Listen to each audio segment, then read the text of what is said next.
to be God here?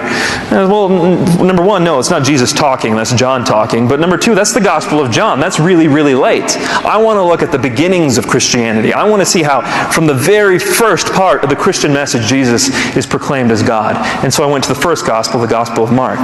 And it was precisely there where I read Mark chapter 14, verse 62, which when I understood what that verse was, it blew my mind. Here Jesus claims to be the Son of Man from Daniel. He claims to be the I Am from Exodus. And he claims to be the one sitting at the right hand of the power from Psalms 110, verse 1. Jesus very clearly claims to be God in Mark chapter 14, verse 62, when you understand his context. And so I said, all right, fine. Well, how do we know he died on the cross? Did he actually die on the cross? Because the Quran told me Jesus did not die on the cross. The Quran says in chapter 4, verse 157, وَمَا قَتَلُوهُ وَمَا صَلَبُوهُ. We killed him not, nor did they crucify him, but so it was made to appear to them. So as a Muslim, I believed what the Quran told me. Jesus did not die on the cross. But Christians think Jesus certainly died on the cross. So this was a good litmus test right here. Which one's true? Which one's false?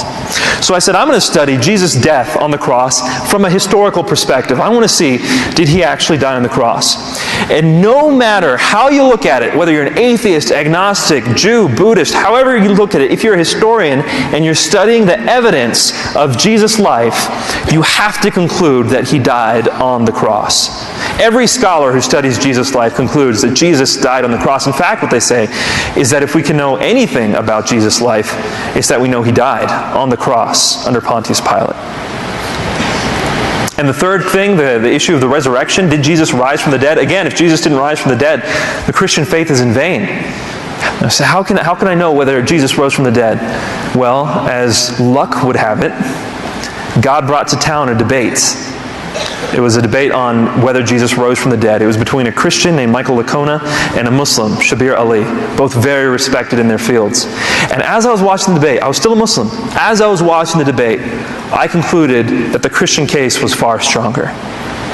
And I'm not the only one who concludes that. The argument that he uses, the minimal facts argument, an atheist by the name of Michael Martin, he's a very well-known atheist philosopher, says that the minimal facts defense for the resurrection is the strongest defense for the resurrection that has ever been provided in history.